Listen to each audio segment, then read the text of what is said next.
My name's Renaud. I'm the CEO of Studyo. Welcome to our webinar. And today we'll be exploring some of the issues that schools are facing concerning some of the social emotional aspects such as stress and anxiety, and how we can explore some of the ways we've found to help with this problem and help with student organization in general, and towards the end more into even measuring some of those competencies to help. But before we start, a few little housekeeping items. First of all, you'll notice you have the ability to ask questions. That is one of the options that you have. And if you do have a question, so you can raise your hand, and we'll be able to answer those questions as we go. This recording will be made available as well thereafter, so after the webinar, so that you can watch it again or share it, so that sometimes there's a lot of information going through, so I want to make sure that you have the ability to watch it again after. We will start with a little poll before we go on. So I do have a poll here, very simple, 5 very short questions. So I'm going to launch that to you guys now. So you should be seeing this poll here. By the way, if you're, I'm hoping everybody can hear me as well. I'm not talking all alone. If there's any audio issue, if you're not hearing me talk, well, then you won't be able to answer the question. But you can raise your hand and we'll try to help you out through chat to see if we can do that. Let me write this in the chat window. There's a chat window. If you're using the Zoom client, has the 3 dots on the far right of the tools that say more. There's a chat window there. Here we are, I say. No. So raise your hand if you can hear me. Aha, there we go. So people have found out how to do that. Amazing. Perfect, perfect. So not everybody has raised their hand. You might be listening to this on the background as well, so that's fine. If you do have issues, do reach out though. If you're just not hearing us, that's a problem, obviously. I'm hoping everybody does. Anyway, worst comes to worst, you'll have the recording. You can watch that later. Okay, great. So thanks for answering those questions. So should we close that? So interesting answers there. Good, good. All right. Interesting. So keep those questions in mind as we go through the presentation. Some of this will come back and will help with the conversation. There are 3 people who have not voted on the poll, so I'm wondering if it's because you're having issues or if it's because you just haven't answered. So I want to keep that poll open for a short while. 2 people missing. So if you haven't voted, please do. If you don't know how to vote, or if you're not hearing me, then you can't tell me, right? Please do use the chat. Mart, you got it. Super.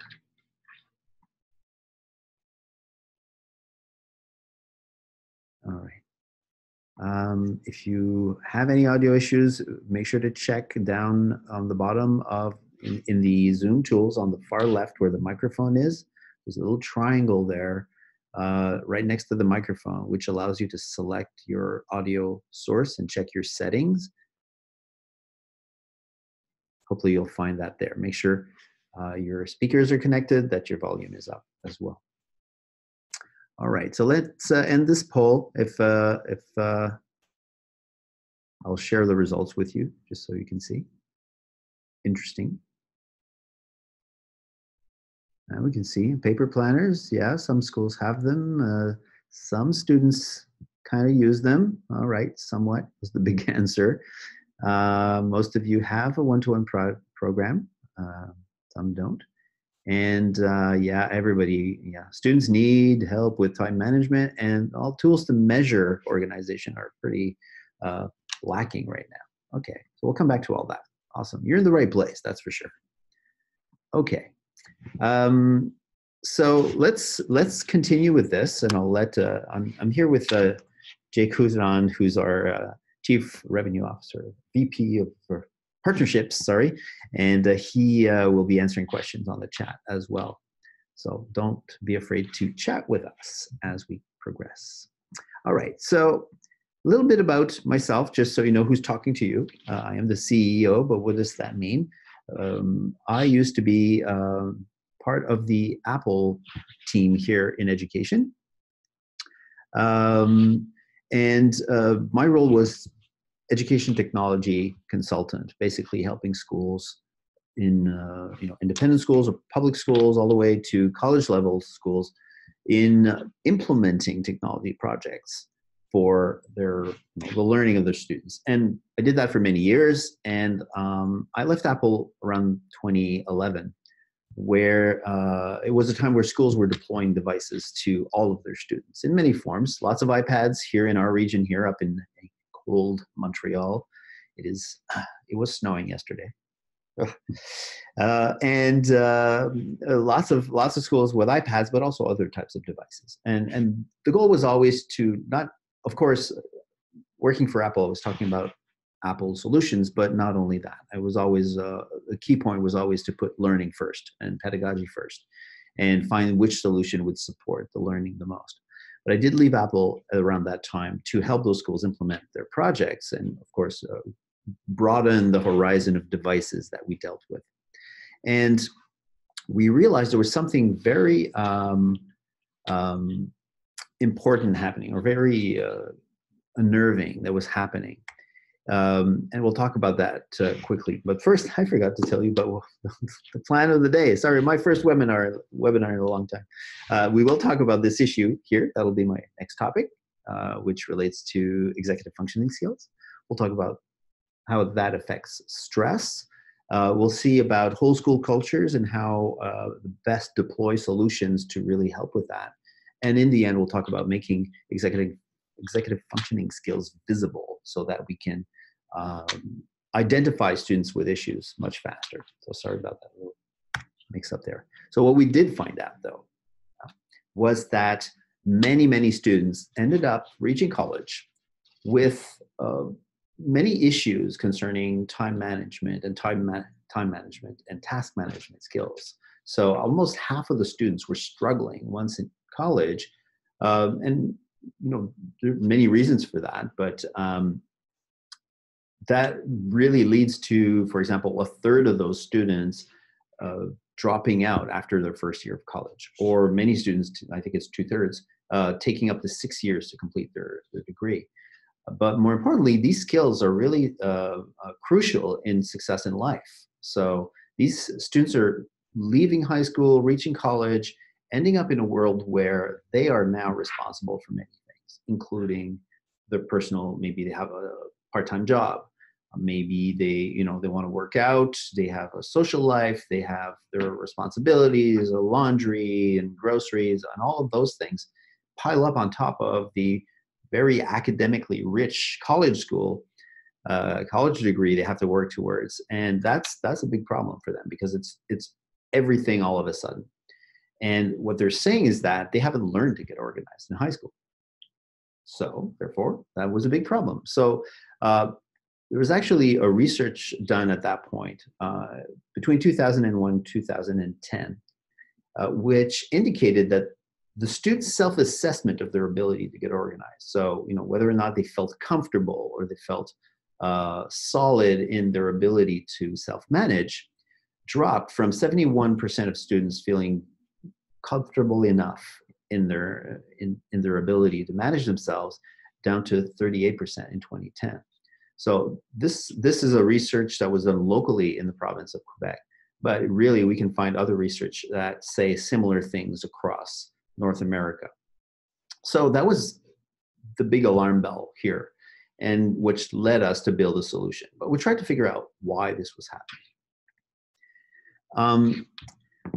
This ability to self-manage and organize is really connected to a set of skills that is crucial, executive functioning skills. And I'm sure you're familiar with the term, obviously, executive functions are the cognitive functions that allow you to control many aspects of the cognitive process. So taking decisions, dealing with distraction, planning things over time, all sorts of skills like that that are really important in life, and that evolve between early childhood and all the way until you can reach maybe the age of 25 or 26, where the cerebral frontal cortex actually ends its evolution, basically.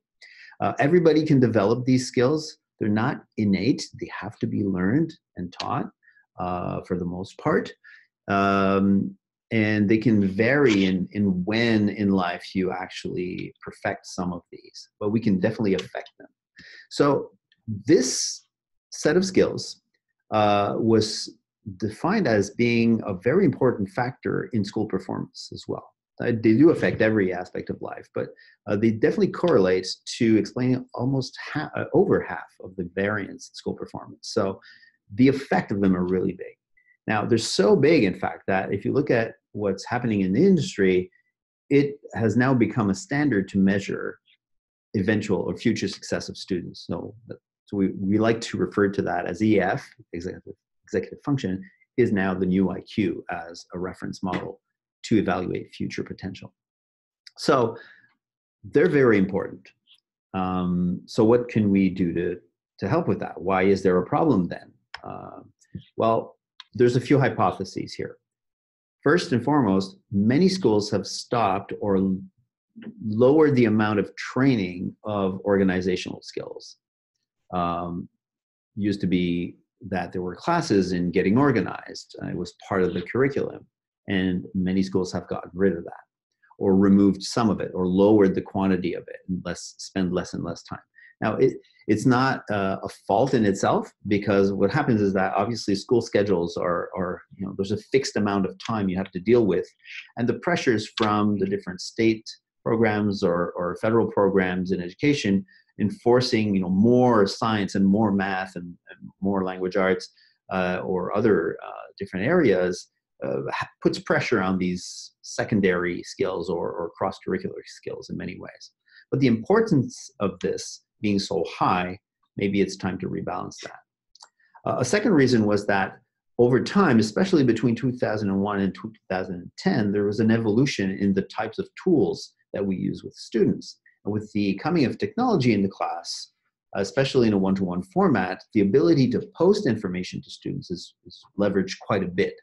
And by moving that, we'll talk about that in a second, that has an effect as well.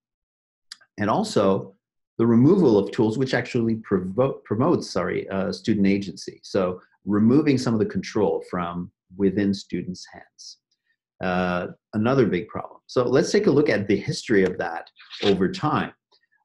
Before the 1800s, the model in the classroom was pretty much the following. Every student would have a slate. Remember those? I don't know if you've ever seen one. They're basically a piece of rock bordered by wood on which students would use a stylus, like probably a metal stylus, to write, and then they could wash it off, basically scratching the surface of the slate. The teacher had to go from student to student and write problems on their slate or write some information on their slate. So effectively, basically doing that part of the work for them. So students were basically waiting for the teacher to come to their desk and write something there, or teacher obviously had to go from desk to desk. So not a lot of student agency there in that process.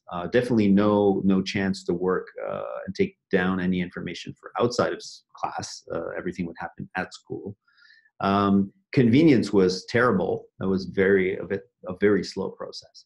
So that's why when in the early 1800s, when the blackboard was invented, it actually revolutionized the way teachers could work. They could write things once on a board and have students write down their copies of these things on their slates or their notepads. So definitely what was interesting here is it was more convenient. So I'm still putting a red arrow here because it was less inconvenient compared to today. But it was definitely a boost in student agency, where students now had a role to play in copying that information and writing it down themselves. And that grew into the process of using a blackboard and using a paper planner as a way to organize oneself and take down what was expected to do. So your homework and your exams that were coming up. So that was a big boost up. What happened is that since at some point in the 90s, the learning management system starting to appear, all sorts of tools to basically post information to students. And that's still widely in use today. You most certainly have an LMS in your school, or maybe you're using Google Classroom or some other tool of that nature. Now, what happens is that the convenience of this is tremendous. It's great. Teachers no longer have to write something on the board like multiple times for each section. They can basically post it to their classes, and it appears in student accounts, which they can consult at any time. So they can do it in school if they have a device. They can do it at home as well. Parents also know exactly what's going on, which is great too. You want that communication there.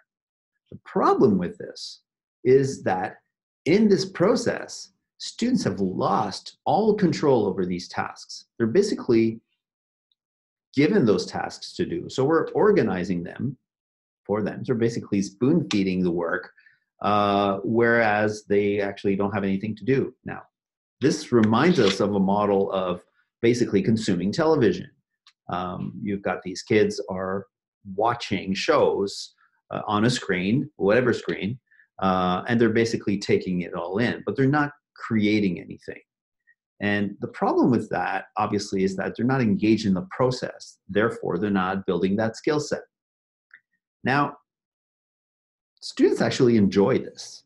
They appreciate the fact that they don't have that work to do, which is something you have to think about. Is it better for them to enjoy this and not be active in this process? Or should they be involved and build a skill set, even though it's more work for them?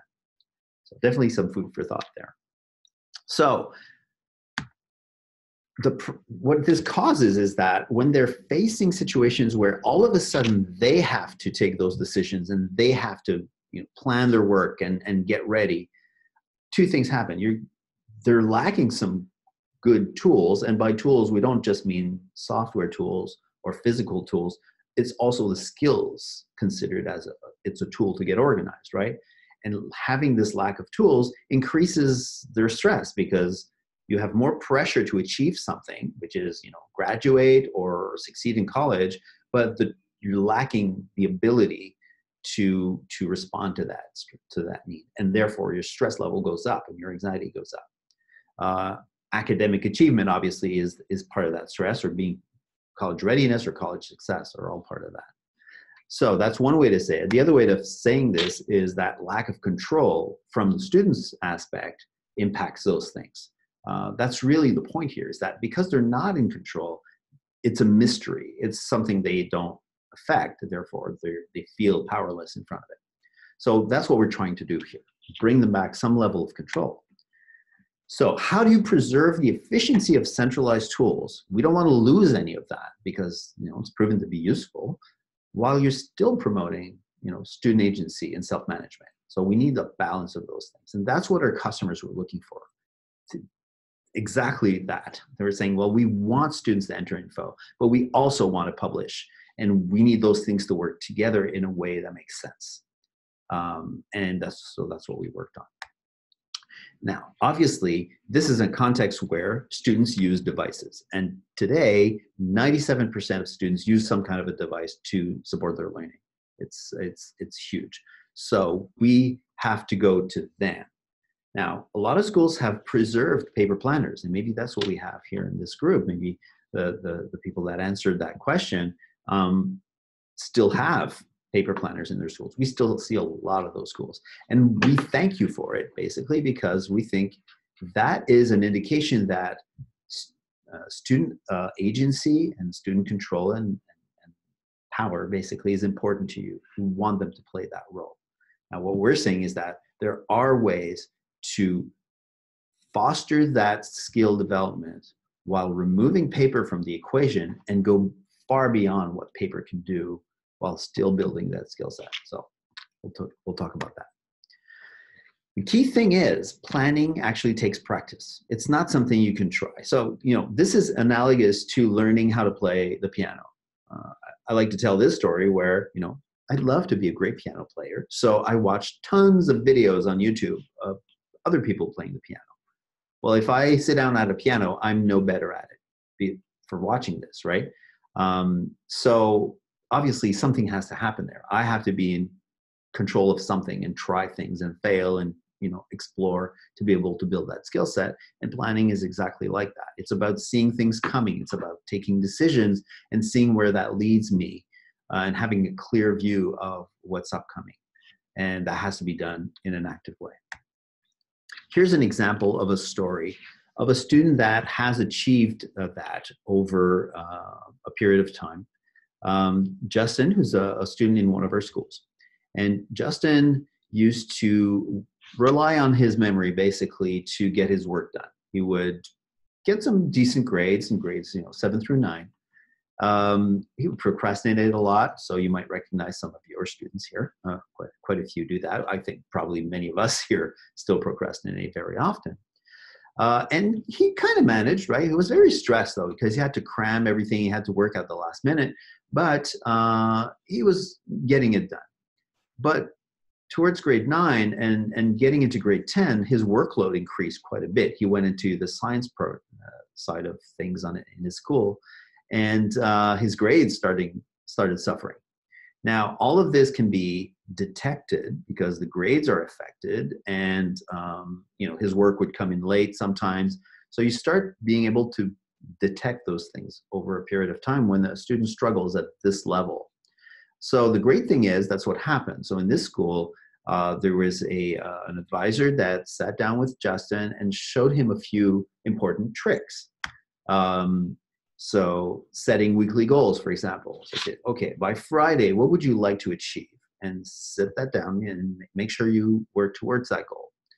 Start your work early, obviously. Decide when you're going to start each piece of work, whether it's homework you have to do, whether it's studying for an exam, try to start it earlier and define that. So basically those two things, and he will add that he learned to split tasks into steps as well. So he does that a lot, especially for his study time, so that he knows exactly where he has to where he has to be in his study by a certain date. So building that skill set allowed Justin to basically not just cope with grade 10, but getting much better grades, and he's successful now. He's a lot less stressed. So that's coming from him. And he's actually been accepted in the engineering program at the local university. So great story for Justin. And now, he's built the skills, so he's ready to take on college without problem. So in a way, Justin was lucky that he failed early in the process. And the reason for that is that somebody was able to detect that there was an issue there and basically showed him tricks. He doesn't have like a specific executive functioning issue, just not applying the process at all. Now, let's take another student that might be facing a different problem. And the student is actually Sophie here. Sophie is a great student. She's got very strong grades because, she can listen in class and she pretty much gets, most of it.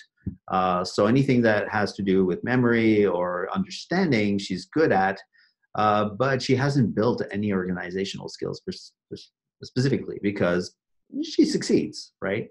When she does have something to do, like a project or something like that she has to hand in, she does work many late nights towards the end of a project because she's not used to pacing herself. Now, the problem with this, and basically, I'll be candid here, Sophie does not actually exist. Sophie is a placeholder for myself. This is my story. This is how I dealt with school in high school. I was in a great private school, and that's exactly the patterns I was following. When I hit college, the problem I hit was basically that the demands were much higher and nothing was I really had to pace myself to do the work, and I didn't know how to do that.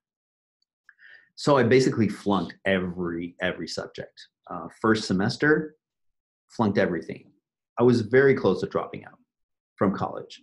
And thank goodness I was surrounded with the right people, because I could see them working. And they were, when you have your girlfriend is actually studying on a weekend and there's no exam coming, and you kind of go, what's going on here? You start questioning things. I was smart for some things, maybe not for everything.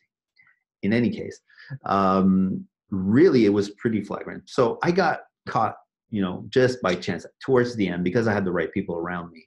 And I learned to do that. It took another semester to basically learn to organize myself. And then I succeeded and went off to university.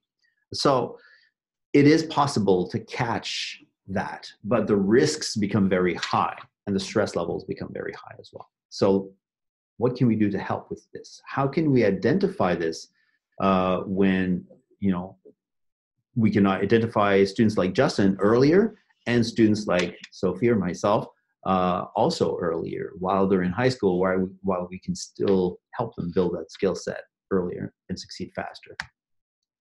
So basically what we want to do by this is lower their stress levels and anxiety by providing them tools that allow them to achieve better results at the same time. So both well-being and academic achievement at the same time. And many schools struggle with the pressure of success and being able to achieve while trying to make sure the students are in good condition and ready to learn, right? So what we found in implementing Studyo in schools is that there are three real important factors for success in having a plan here and drive success on an organization. First thing is the whole school solution. By whole school here, what we mean is a commitment to a level of students or a quantity of students in a school. Not in a number, but like a level, for example. So let's say a middle school or one level of middle school, or typically the whole school is best. This allows us to focus on the process and support it. Making things optional or adding multiple variables. We've seen schools that say, well, here's a solution, but here's also a paper planner. And then pick the one you like. We understand the value of that in respecting the ways students can get organized, but you'll see that there are things that derive from this that really can help you identify those kids with problems. Second one, that basically this approach allows us to implement for success. Trials, for example, are not a very successful way to test these solutions. It has to be a commitment that allows you to invest the appropriate time and support in making this work. The third element is the focus on building executive functioning skills. This is not about a tool. And at Studyo, we do make a tool, but the tool in itself doesn't foster executive functioning. So by alone, you have to put it within a process. You have to support the learning of these skills through the use of an app that was built to support them. There's no magic solution. There's no silver bullet here. There has to be a process and a buy-in. So teachers have to understand why, parents have to understand why, students have to understand why this is a way to go, and they have to be taught what it means to be organized through a tool like Studyo. So here's an example. Here's a case study, school here in Montreal, very prestigious school called Villa Maria. They've been around since over 150 years. And basically, they went all in with Studyo 2 years ago. The goals were clear. They wanted to improve the way students can plan and get organized. That was a key factor because they were seeing this lack. And they said, no, this is not working out. We want something that works. What they saw as a result of that, yes, they do get better organized. They've got much improved student engagement and communications out of that at the same time. So that's kind of a side effect of this whole school deployment. What they found is that students no longer read email. And you probably noticed this as well, in your own environment. They're texting, they're using Instagram or Snapchat, maybe still is a thing, not sure, have to ask my daughter. But they communicate on their devices. Email is like their parents' way of communicating. They kind of, okay, oh yeah, I forgot to check email. I have to go and check email. Now, maybe your students are different, but we've seen this a lot in our environments, in our schools across North America. So using their planner as the focus, you'll see why in a minute, but we have very, very high engagement. And that's why communicating through this tool is really, really efficient. At Villa Maria, it's typical of all of our customers, but they see 88% usage by students daily. That means 88% of their students connect to Studyo every single day. Now, the rest, it's not that they're not using it, is that sometimes they'll skip a day. So it's not as high. But of the ones that do, they sometimes connect, typically between 2 to 7 times during a day, but some of them go very high, like 16 times. So it's really surprising. I'll show you some examples of this later. The one thing that they saw as well as an interesting side effect is that because they're deploying a tool that students are really engaged in, using every day, using all the time, these kids are using the devices that they have for educational purposes. So that's typically a struggle in a school that's deploying devices. It's a costly endeavor. You kind of feel you have to do it because it's the 21st century after all. But sometimes it's hard to justify the cost, and you have to kind of, explain it and make sure you keep that funding coming to replenish devices and things like that. So the fact that kids are actually using it for academic purposes and you can measure that is a big win for Villa Maria, because they can say, well, we don't know if it's the tool that's driving them to use it more, but we know that at least they are using it more for educational purposes. They're using it for that and not just to play games and type a text here and there. So that's some of the results that they saw, but it is some more interesting things that we can see. So for example, what we noticed is that this is across our school. So these are the metrics for Villa Maria. About over 1,500 students. They use it, in a week, 1,482 might use it. So they pretty much all use the tool at some point. Every day here, these are bars for the day, you'll see, that students are using it, almost all students, it goes very high here. I just want to bring the focus on one little aspect of this. Notice there are 2 colors in these bars. Now, the top bar, the total length represents how many students have at least opened the application to see what's going on. What's on my daily planner, whatever. What's my schedule? The dark bar is interaction with tasks. This means a student that basically looks at the details of a task, checks a task as done, plans a task for the future, splits it into steps. All of those actions that are interactions with tasks where some form of student agency is involved is represented by the darker bar. And you can notice the proportion of this is extremely high. So what this does is it shows you that here we have a tool that is used every day, many times a day. It is a cross-curricular tool, so it's not connected to a specific topic or subject. It's not connected, the usage is not connected to specific teachers that are more using technology more or less.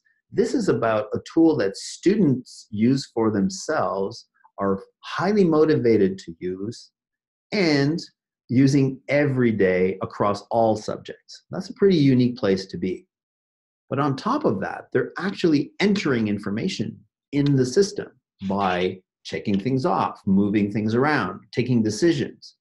And this is even more unique.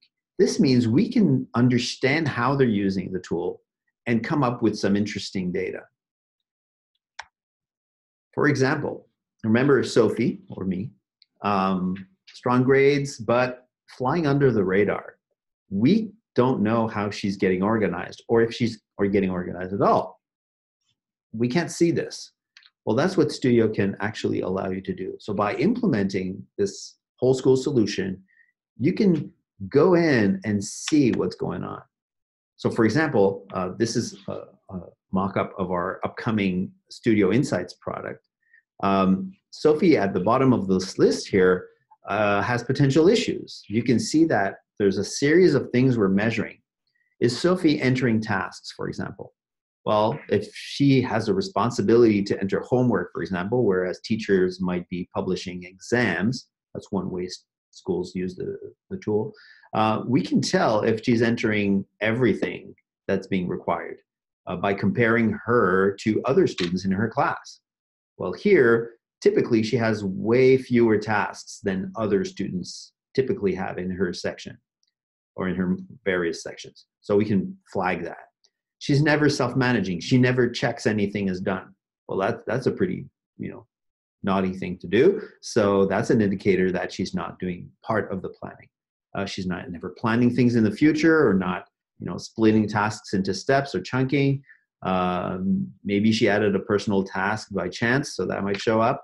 So what we call the organization quotient is very low for her, although her grades are very high. And that's where that discrepancy can help us identify quickly some cases where that stress level could be really, really excessive. So what does this mean? Well, how does this look like? So we want to show you a little bit, two aspects of the application and the environment. Let me just go into the app here. So let's look at the app itself, and then we can see what it looks like from the analytics side of things. Oh, my sharing is paused again. I hate it when it does that. Let me reshare this. Sorry about the little delay here. I will try this. That works. Great. Thank you. Sorry about that. So this is the Studyo Tasks view. This is really the most unique part of Studyo, and it really allows students to see their timeline of tasks. Now, before I dive into this, let's go and enter a task. Let's say I have something that the teacher's announcing in class, and I'll go to my day view down here. And this is my typical day planner. I can see the current date. I can see the day cycle, day number, day letter, week A, week B, day 1, day 2, kind of a schedule. So we do block scheduling and rotating schedules and all of those things. And these are my classes for today with the right times and everything. So that's the first thing we do. And now what we want to do is the scenario where a student is entering a task for themselves. Now, just to reiterate this, because this is very unique to Studyo. Studyo can allow, does allow students to enter their own tasks. It also allows teachers to post tasks to their classes. And it also connects to existing LMS systems, so that if you're using a tool like Blackboard's on Campus, Veracross, Canvas, Schoology, Google Classroom, all of those systems can feed into Studyo, and whatever's posted there automatically shows up in Studyo, so that teachers don't have to do any double entry. What we found, though, is that schools tend to encourage students to do a lot of that themselves anyway. So in this case, student is entering a piece of work, some homework that they have to do for later this week. So we're on Wednesday. I'm in my math class. The white area next to a class is where I can add some tasks. So let me click here in the white area, create a new task. So we built a whole language, a visual language that differentiates events, classes, from tasks. And to do that, we use icons to represent different tasks and what they look like, and we combine those things together. So let's say I have an exam coming up in math. I can pick the exam icon, so it's very distinctive. It's that red star. I can personalize the title. Let's say this is my term exam. And the description would contain all sorts of information. So chapters 3 to 9, let's say, whichever. And the next thing we need to do is set when this is due, because although I'm entering this today on the 10th, obviously my exam is not today, hopefully, because I didn't study for it. So I'll click on the due date. So we have these icons that are available. And when I click on the icon, I get the date picker. And what you'll notice here is that this is actually the school calendar. It's not just a generic calendar. What you see here, like the symbols, like the blue circle, the orange square, those are special days in my school calendar. So in this typical school, they respect the, Easter holidays. So we've got, Easter Friday, Easter Monday. And this exam is right after the Easter break. So I'll go, let's say it's on the 26th. The gray circles are the dates where this class occurs. So I don't have to guess that, oh yeah, that day is a day 4, and then on day 4 it's at period 2, or whatever. I can tell that really quickly. So I'll pick the 26th, and now that's set as my date. I can add attachments and things like that. I won't get into that right now, but yes, we can, and connect attachments to tasks. So let's save this. And the result is quite interesting. So first of all, there's an icon that appears today. So this icon represents the moment where this was announced to me, basically when I entered it. So that appears here. It's got a little bit of a distinctive icon with a little arrow towards the right. If I click on it, I can see the details. Zoom. There we go. And I can see the details of it, so I can refer to the contents. And I can see the same task. If I go to some of the other views, I will see the task from different areas. So let's take a look here. This is the current week. At the same time, I can see I have a different kind of a schedule tomorrow. Tomorrow is a late start day, and the schedule has been adapted. So there's lots of flexibility in doing all those things in Studyo. So let's look at next week, and I quickly see that I have things coming up next week. So the idea of using icons within class periods really allows us to have those tasks stand out, whereas the classes are basically like a calendar, right? There's nothing really different about that. But we wanted a visual context that was very different so that they really stand out. So if I click to the following week, I quickly see that I have my term exam coming up there. I don't need to click on something. I don't need to expand it. I can just see it there. Of course, I can expand it, see the details, but it stands out. The monthly view is the same. We basically only display crucial information. And what students wanted to see was, what do I have on that week? Do I have an exam that week? And they can tell really quickly by seeing where the red stars are. But the real impactful view is the tasks view. And the task view shows you all of the work you have for all of the different classes where you have something lined up. So here I have my English, geography, math, and science classes. At the top here is a timeline that shows me tasks over time, and I can scroll that. On the right is my plan for today. What have I given myself to work on today? And in the center, obviously, each task appears over time. So actually, let me just reset a little piece of info here. This, sorry, Zoom, this is tricky. Let me just reset this. I forgot to reset that. So this would be normal. So if I have a task like this, the task I entered today, like this term exam in math, it starts today because I just entered it now, and it goes beyond the week into the following week. If I move right, I can see that due date right down there. So that's a first indication. It gives you an interesting view of your workload. Every day you can see, how things pile up, and you can start thinking about what that means, going into more of the metacognitive level and reasoning. But if you take another task, let's say, Shakespeare's sonnet, I have to read one of them, and this was announced yesterday, and now I have this other icon that's aligned with today. What does this mean? Well, this is the planning icon. This is an icon that students control at all times, even for a task that was published through another system. And it's basically an indicator for myself as a student as to when I will next work on this. So let's say this sonnet, I want to read it multiple times. I want to read it once a day so that I really know it well when the date, when the time comes to recite it in class, let's say. Well, I will work on it sometime, a little bit of time today, and then I will double click on this icon, basically moving that to tomorrow once I'm done. The effect of this on the right is that the task goes away from my list of things to do today. So it's a way to self-manage and focus on what's essential. If something is late, obviously, you haven't marked it as done, or if it's in the past, it will appear as a late task as well.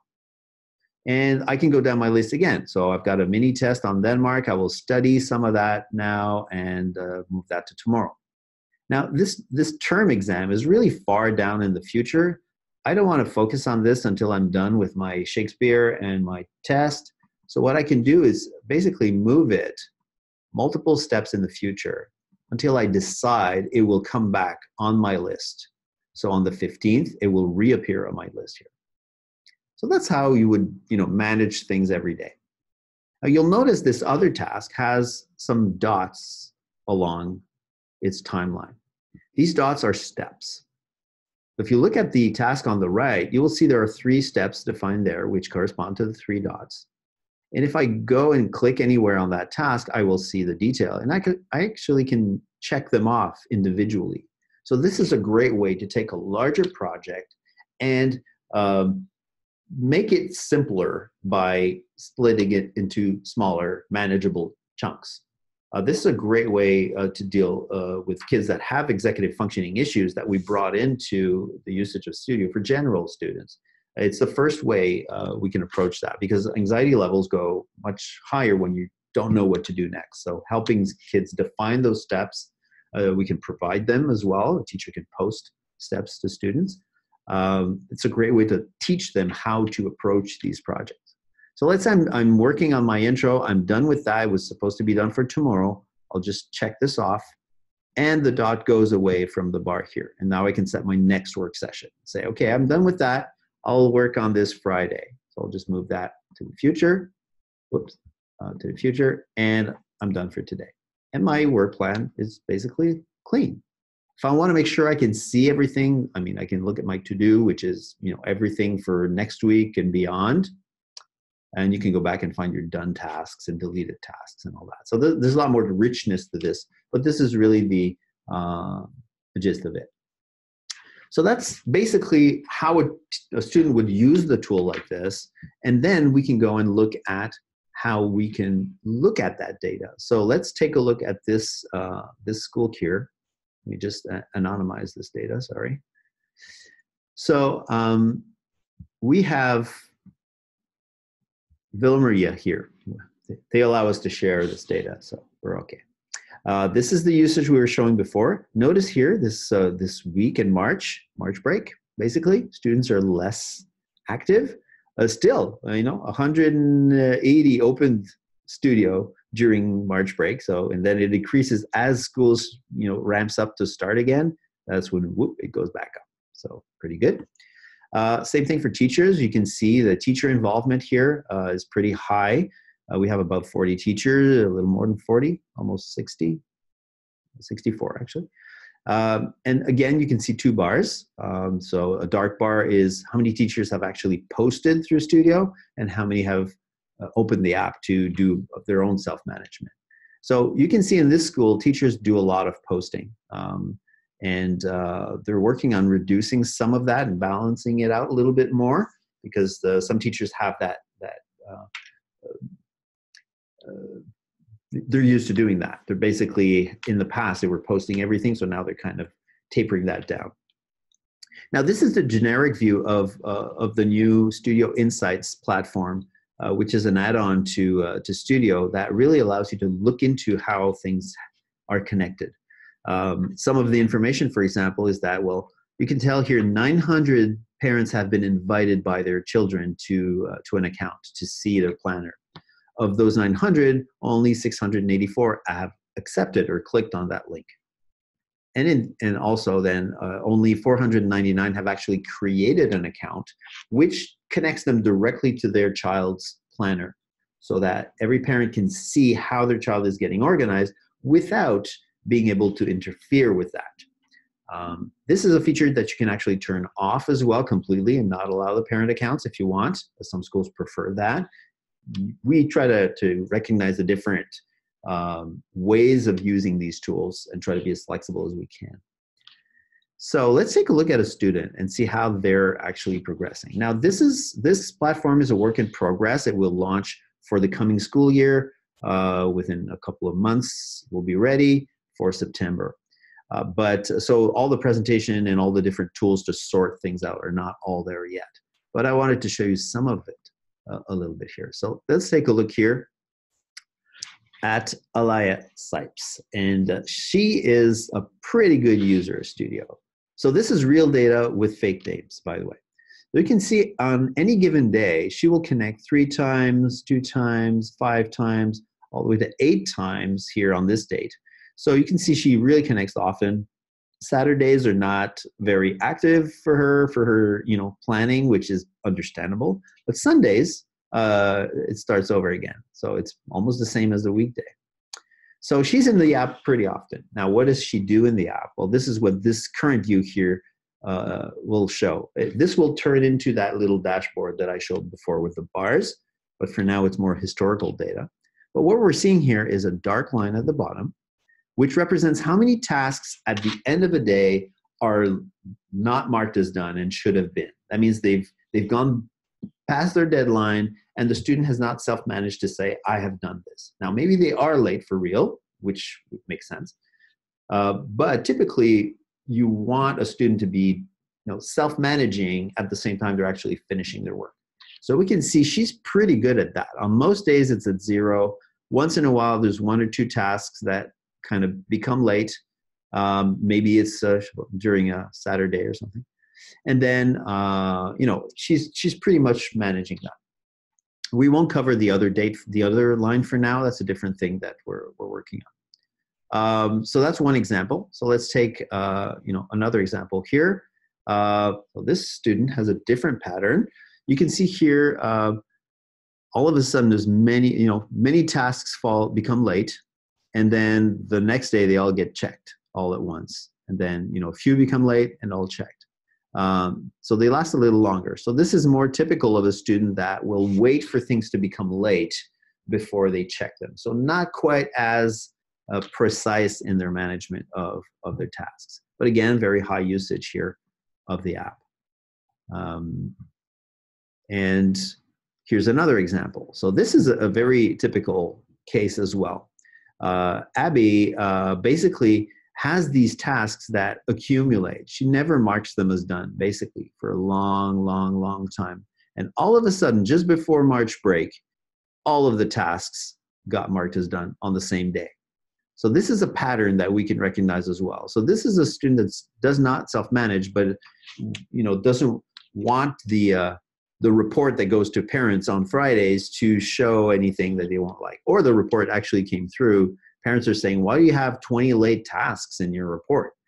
And then she goes in, oh, I've done all this. I just didn't mark them as done. So she'll go and mark them all as done. And then they start creeping up again over a period of time. And then again, marks them as done. So this is, it's not that Abby is not doing her work.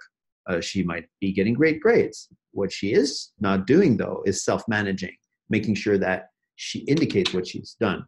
The problem with doing this is that when she looks at her list of tasks, she will have a whole series of late tasks hiding the upcoming work at the bottom. So she's not thinking ahead to what's coming. And that's a problem. So that's something you really want to work on with your students so that you build the metacognitive skill of planning, looking ahead, trying to think of their time and dealing with that over time. She's not in the app so often as well, or maybe once a day. So typically maybe she looks at her schedule. Oh yeah, it's a day 3. I've got math, French, whatever. And she remembers and then she'll just, go to her classes. I'm interpreting this. We can't say for sure what's actually happening, but these are pretty good interpretations based on our historical data. There's a lot more to come in this tool, like the ability for teachers to see how many students have entered tasks or not. But we're definitely working on that. We'll be happy to show you as we progress. So let me stop this again. I can see there are a few comments in the list. I think we've got some answers going there. Let's go back to the presentation. Oops, I'm not sharing anymore. Come on. Sorry about the little delay. Switching those things is a little tricky sometimes. So let's go back here, share, and do this. So this should work. Yeah. So there goes the demo. So just to close off here and conclude, we talked a lot about executive functioning and stress and the impact of one on the other. We strive to help reduce that by providing clear paths to helping students build the confidence and the skills to self-manage and be ready to learn in the future and in the present too. We want to help schools be more proactive, stop being reactive to students that are showing signs of organizational issues down the road, waiting for summative assessment, as opposed to reading some of the data. And that's the next step of what we're working on right now. And obviously, we want to make sure these kids have the right skill set, that they're prepared for life and they're prepared for college by helping them actively build the skill and working with schools in providing an environment that technically supports those skills, but also the training, the support, and the accompaniment that we can provide throughout the year to help with that as well. So it's really a solution that's built of all those parts, where in the end, we really want to empower students to achieve that. We do this through 4 steps, 4 components. A personalized planner, which we showed you, for the whole school to get organized. A user experience that was designed to actually support the different executive functioning skills that we talked about, and the metrics to track the student progress throughout this. And we will continue taking some input on that and making sure we provide information that's valuable to our customers there. And of course, support, training. We have a whole certification program and resources for teachers, for leaders, for technical staff, and for the specialists that will help students build that skill set. So we go all the way to that level. So that's pretty much it for our presentation. We're just within an hour. If there are some remaining questions that you want to ask, we can stick around for a while for those who want to stay around. This will be available as a downloadable or viewable the recording thereafter once we get a time to compress it and post it online. And we thank you for being here today. We're very happy to have people on our webinar. We'll definitely present this again. Do reach out if you have specific questions. If we haven't answered every question and you don't have time to go through the Q&A, or you prefer talking to someone, we're happy to do that. Just reach out either to myself or through the website directly at the team. We'll be happy to talk to you. Thanks so much. So talk to you soon, I guess, again.